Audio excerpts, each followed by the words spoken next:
زندگی آج کی زندگی ہے، اس وقت کی زندگی، اس وقت میں زندہ ہوں، یہی میری زندگی ہے. جب یہ نہیں رہے گی تو کچھ بھی نہیں رہے گا، ساری سوچیں دھری کی دھری رہ جائے. اس لیے ضروری ہے کہ اس وقت سے میں فائدہ اٹھا لوں، اپنے آج سے فائدہ اٹھا لوں، اس لمحے سے فائدہ اٹھا لوں، اس کو خوبصورت بنا لوں، اس کو موسٹ پروڈکٹیو بنا لوں، یہ بیکار نہ گزرے.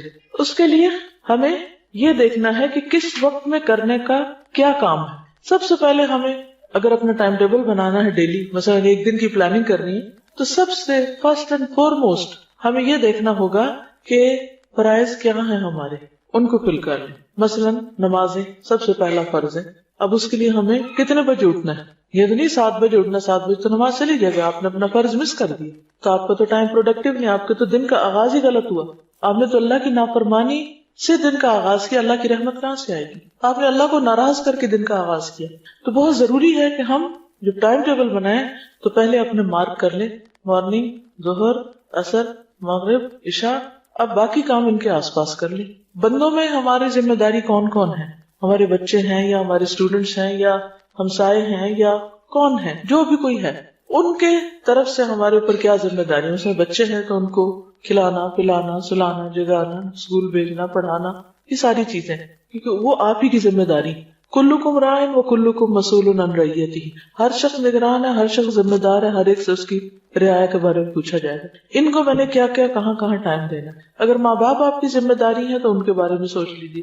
پھر اس طرح شوہر ہے، شوہر کے لیے بیوی ہے، اس بیوی بچوں کے لیے کمانا، کھلانا، پلانا، یہ ساری چیزیں، یہ سارے ملا جلا کے ہمارے روز مرہ کے ٹاسک سے ایک لمبی لسٹ بن جاتی ہے.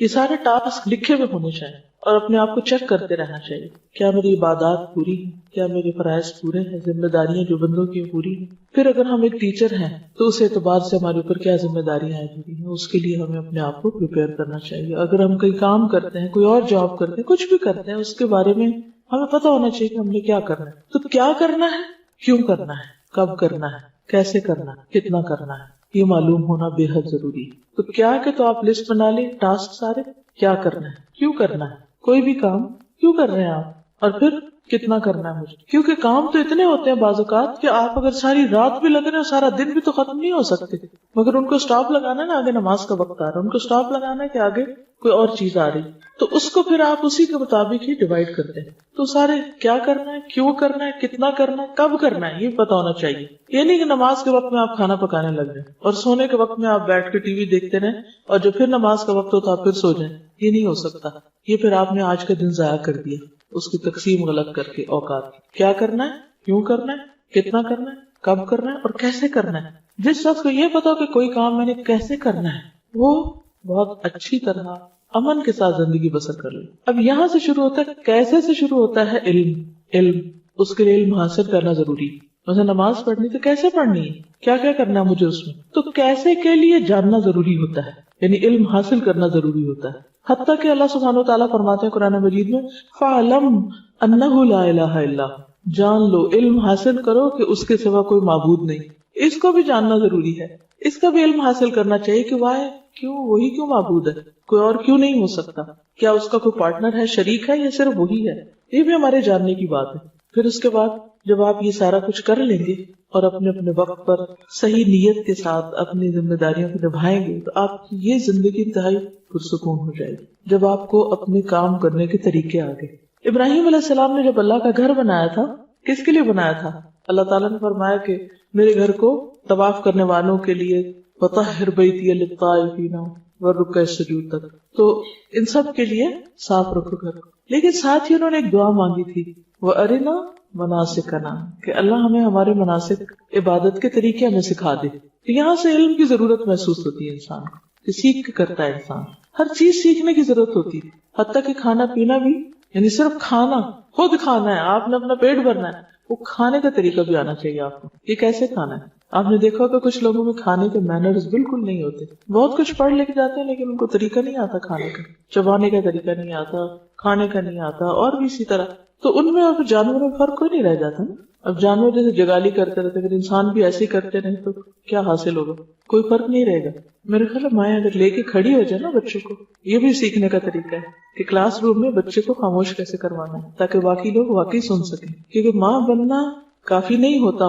یہ سیکھنا ضروری ہے کہ بچے کو پالنا کیسے، بچے کو خاموش کیسے کرانا ہے، بچے کو کھلانا کیسے، پلانا کیسے، سلانا کیسے، چپ کیسے کرانا، بلوانا کیسے، یہ سب کچھ بھی سیکھنے سے تعلق رکھتا ہے. تو بہرحال بات یہ ہے کہ ہر چیز سیکھنے کی ضرورت ہوتی ہے اور سیکھنے کی بہت فضیلت ہے. اب سیکھنے میں بہت سی چیزیں ہم پیسیولی سیکھتے ہیں. پیسیولی سیکھنے کا کیا مطلب ہے کہ وہ ہر وقت ہماری یہ کھڑکیاں کھلی ہیں، کان بھی کھلے، آنکھیں بھی کھلے. کچھ چیزیں ہم دیکھ کے سیکھ رہے ہوتے ہیں بغیر کسی انٹینشن کے، خود بخود ہمارے اندر جاری. کچھ چیزیں ہم سن رہے ہوتے ہیں، آوازوں سے آ رہی ہوتی ہیں اور ہم سیکھ رہے ہوتے ہیں. مثلاً آپ گھر سے نکلے کسی کام سے، رستے میں کوئی میوزک کی آواز سنی، آپ نے کوئی گانا لگا ہوا تھا، کسی نے آپ کو نہیں سکھایا، وہ گانا آپ نے سنا اور تھوڑی دیر کے بعد آپ خود بھی اسی ٹیون میں گانے لگ گئے. یہ کیا ہوا آپ کے ساتھ؟ کیا آپ گھر سے گانا یاد کرنے کے ارادے سے نکلے تھے؟ نہیں، لیکن بغیر آپ کے ارادے نیت کے وہ آپ کے ازبر ہو گیا، آپ نے سنا اور آپ کو یاد ہو گیا.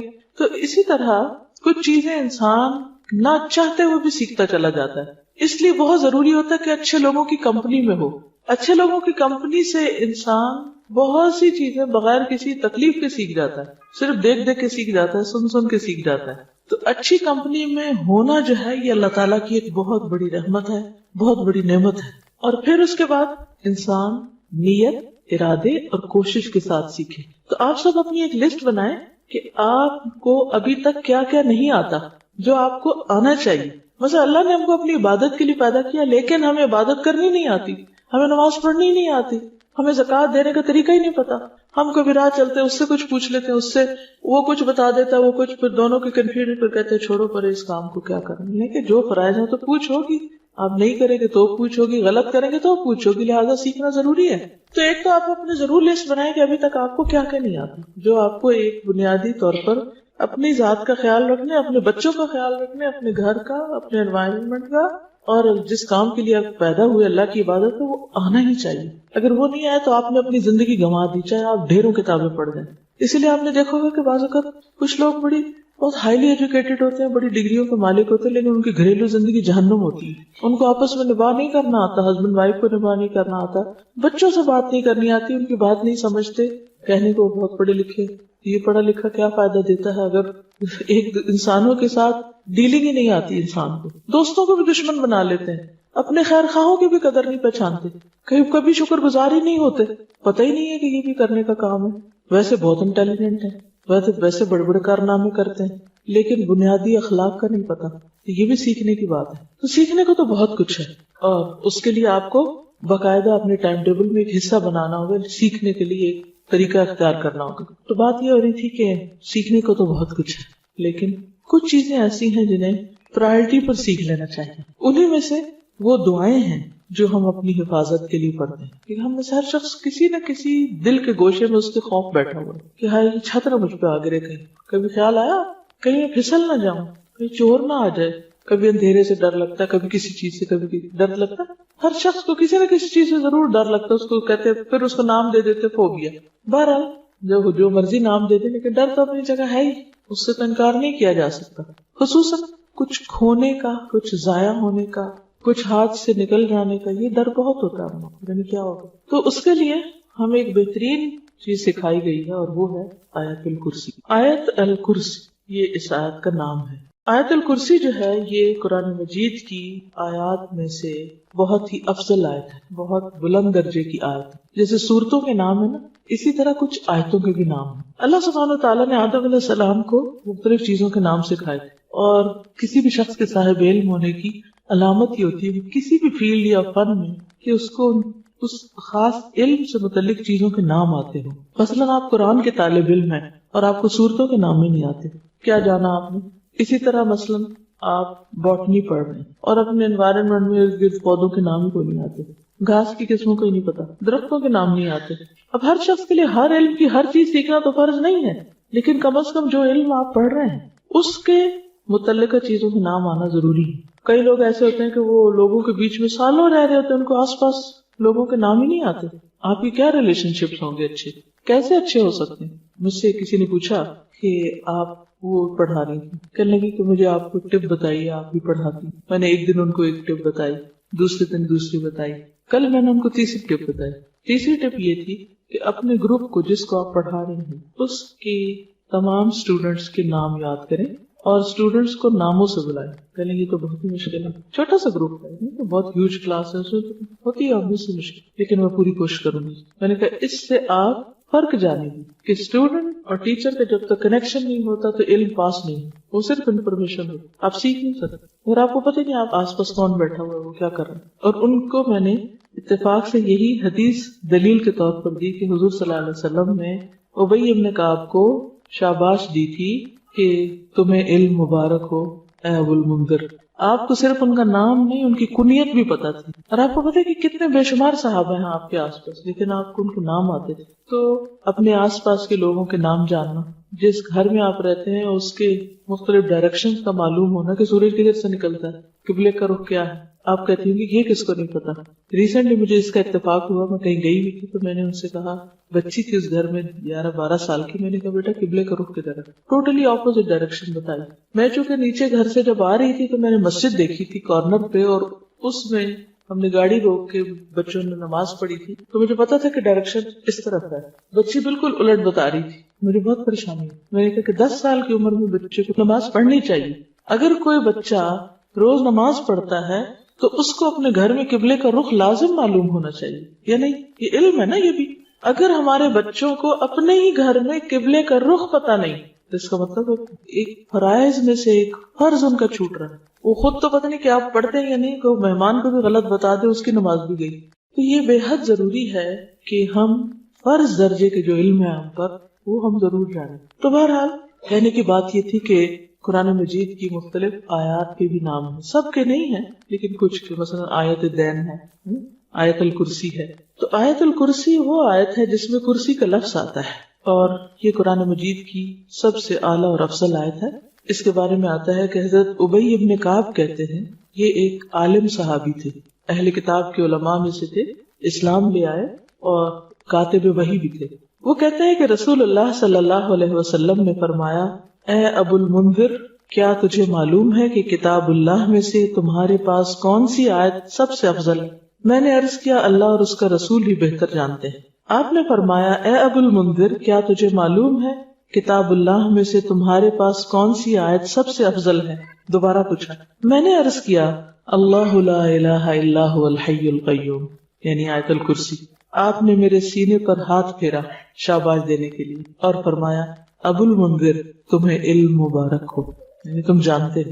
اس ایک حدیث کے اندر بہت کچھ ہے سیکھنے کے لیے. مثلا سب سے پہلے تو نبی صلی اللہ علیہ وسلم کا طریقہ تعلیم معلوم ہوتا ہے کہ آپ نے اپنے صحابی کو سوال کیا, یہ نہیں کہا کہ میں تمہیں بتاتا ہوں. ہمیں تو کوئی بات پتا ہو تو ہم کیا کہتے ہیں, ادھر میں تمہیں بتاؤں. لیکن آپ نے پوچھا. کیوں پوچھا؟ کہ اگر انہیں پہلے سے معلوم ہے تو اس سے کیا ہو, سوال کرنے سے ایک تو ایک انٹریکشن ہوتی ہے, دوسرے کو اہمیت بھی دی جاتی ہے, اس سے ایک تعلق پیدا ہو جاتا ہے.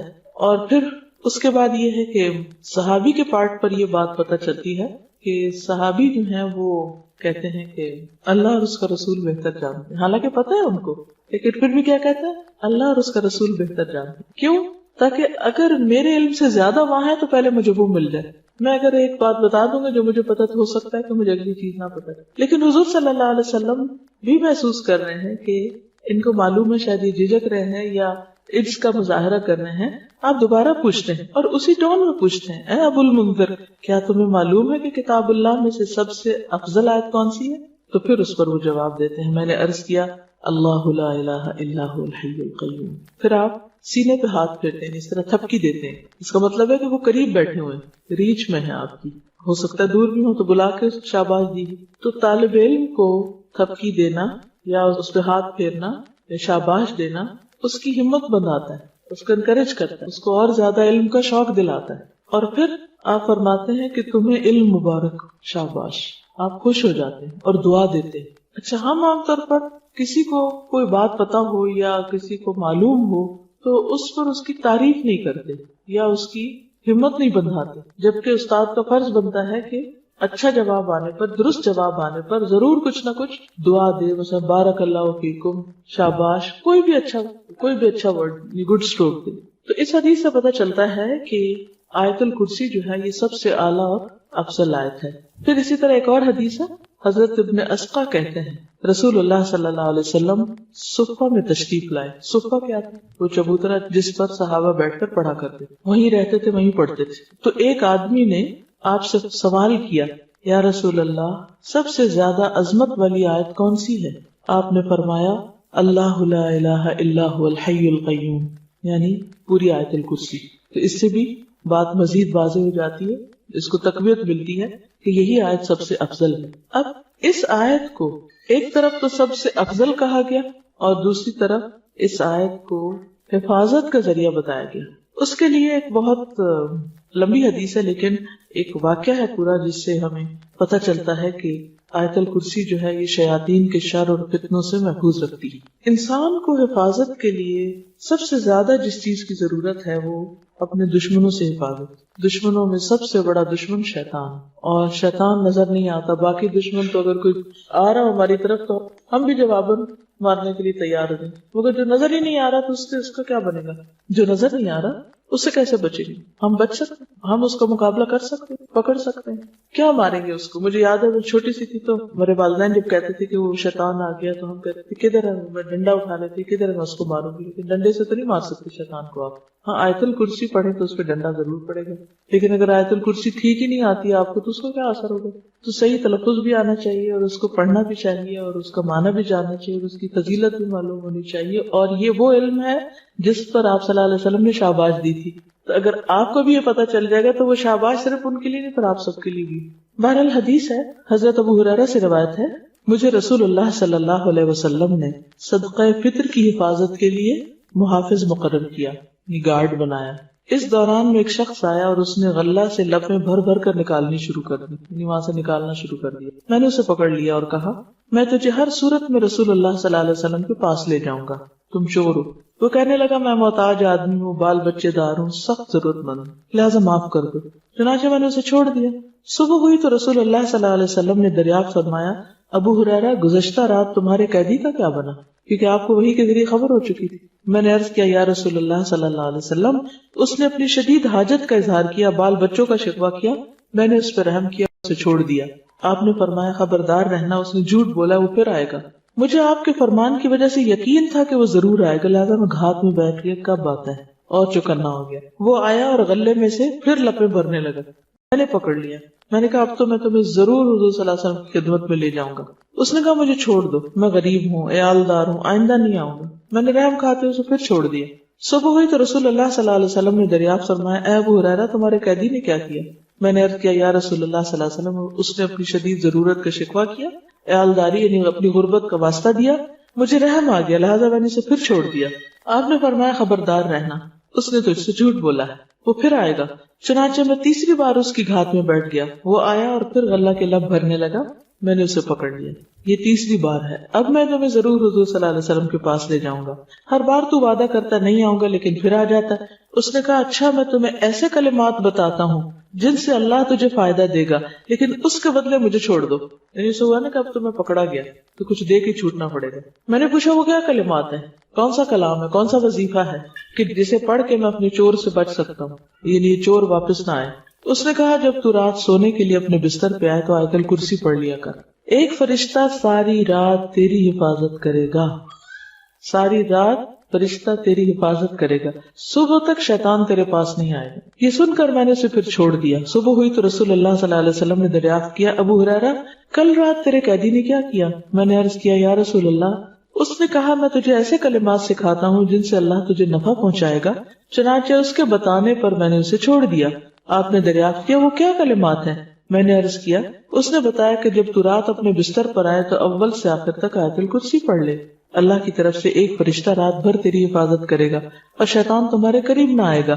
صحابہ کرام چونکہ خیر و بھلائی کے زیادہ حریص تھے اس لیے آپ نے حضرت ابو ہریرہ کو کچھ نہیں کہا بلکہ فرمایا ہاں اس نے تجھ سے سچی بات کہی لیکن وہ خود جھوٹا ہے.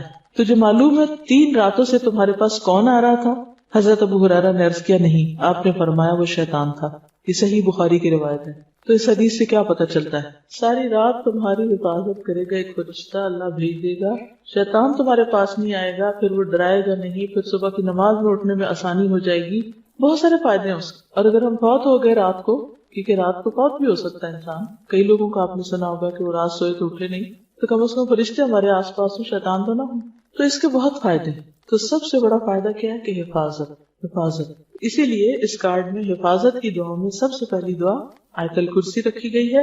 اور اس میں کرنا کیا چاہیے کہ ویسے تو ہر نماز کے بعد پڑھنی چاہیے، لیکن صبح اور شام ایک دفعہ اگر انسان پڑھتا ہے تو جنوں سے محفوظ رہتا ہے. ٹھیک ہے، خصوصی طور پر جو جنوں کو کتنا ڈر ہوتا ہے، جن چمٹ جائیں گے، وہ پتہ نہیں کیا ہو جائے گا، تو بس آیت الکرسی پڑھ لیں. جو ہی شام ہونے لگے آیت الکرسی پڑھ لیں، صبح نماز کے بعد پڑھ لیں، محفوظ ہیں آپ انشاءاللہ. ایک اور حدیث میں ہے، ابی ابن کعب اپنے باپ سے روایت کرتے ہیں کہ ان کے کھجوروں کے کھلیان تھے، کھیت تھے، باغ تھے، تو وہ اس میں کمی دیکھتے کہ کھجوریں کم ہو رہی ہیں، لگتا ہے کوئی چور ہے. تو ایک رات انہوں نے چور کو پکڑ لیا. وہ ایک جانور سے مشابہ ایک نوور لڑکا تھا لڑکا لیکن جانور جیسی شکل. انہوں نے اس کو سلام کیا تو اس نے جواب دیا. انہوں نے کہا تم کون ہو، جن یا انسان؟ اس نے کہا میں جن ہوں. انہوں نے کہا اپنا ہاتھ میری طرف بڑھاؤ، تو اس نے ہاتھ بڑھایا. اس کا ہاتھ کتے کے ہاتھ کی طرح تھا، اس کے بال کتے کے بال کی طرح تھے. انہوں نے پوچھا کیا اس طرح جنوں کی تخلیق ہوتی ہے، نکلوں کی شکل اس قسم کی ہے؟ اس نے کہا میں یہ جانتا ہوں کہ جنوں میں مجھ سے زیادہ شدید اور کوئی نہیں، سخت جن ہوں. انہوں نے کہا تم میرے پاس کیوں آئے ہو؟ اس نے کہا مجھے خبر ملی ہے کہ تم صدقہ کرنا بہت پسند کرتے ہو، تو میں تمہارے کھانے میں سے اپنا حصہ لینے آیا، یعنی تمہارے کھیت میں سے اپنے لیے کچھ نکالنے آیا. انہوں نے کہا کیا چیز تم سے بچا سکتی؟ اس نے کہا وہ آیت جو سورۃ البقرہ میں ہے، اللہ لا الہ الا ہو الحی القیوم. جو کوئی اسے رات کو پڑھے گا وہ صبح تک مجھ سے پناہ میں رہے گا، اور جو صبح پڑھے گا وہ رات تک مجھ سے پناہ میں رہے گا. پھر جب صبح کو انہوں نے اس بات کا ذکر نبی صلی اللہ علیہ وسلم سے کیا تو آپ نے فرمایا اس خبیث نے سچ کہا. یہ حدیث المعجم الکبیر طبرانی میں روایت، اس کی جلد اول صفحہ 201، حدیث نمبر 541 ہے. تو اس سے بھی کیا پتہ چلتا ہے کہ جنوں سے انسان محفوظ رہے. مطلب اوورآل جو فرشتے آپ کے ساتھ ہوں تو اور چیزوں سے بھی بچتے. آپ کو معلوم ہے کہ چوٹ لگنی ہو، کچھ اور شر وغیرہ جو ہوتا ہے، لیکن خصوصی طور پر دیکھیے جو چیزیں تو ہمیں نظر آتی ہیں نا ان کو تو ہم پھر بھی روک لیتے ہیں. آگ ہے تو بند کر دیں گے، کوئی زہریلی چیز ہے تو اوپر رکھ دیں گے. مطلب مادی چیزوں کو انسان ان سے بچ کے رہتا ہے. کوئی چیز دیکھتا ہے کہ شیشہ پڑا ہے، کچھ تیل پڑا ہے تو بچ کے گزر جاتا ہے. شیطان آپ کے اوپر حاوی ہو رہا ہے، جن کو آپ کو تنگ کرنے لگا تو آپ کو تو پتہ بھی نہیں کہ کیا ہو رہا ہے. وہ تو قرآن مجید میں آتا ہے انہ یراکم هو وقبیلہ من حیث لا ترونہم. ٹھیک ہے نا، وہ اور اس کا قبیلہ تمہیں وہاں سے دیکھتے ہیں جہاں سے تم انہیں نہیں دیکھ سکتے. تو جس دشمن کو دیکھ نہیں سکتے اس سے کیسے بچنا ہے؟ یہ آیت حفاظت کے لیے. پھر اسی طرح ہر فرض نماز کے بعد آیت الکرسی پڑھنے سے انسان جنت میں داخل ہو، کیونکہ یہ افضل آیت ہے، اس میں اللہ سبحانہ وتعالیٰ کا تعارف ہے. تو اس کے لیے میں چاہوں گی کہ آپ لوگ 2-3 کام کریں. ایک تو یہ کارڈ جو آپ کے پاس ہے، اگر اس کو اپنے گھر میں کہیں بھی رکھ دے، نظر آئے گا خوبصورت تو جلدی سے اٹھ کے پڑھنے کا یاد بھی رہے گا. دوسرا یہ کہ ہم نے یہ کیا تھا کہ ایک پوسٹر پہ آیت الکرسی اس طرح چھپا لی تھی. یہ پوسٹر آپ کہیں اپنے گھر میں ایسی جگہ لگا لیں کہ جہاں آپ مس نہ کریں صبح شام اس کو پڑھیں.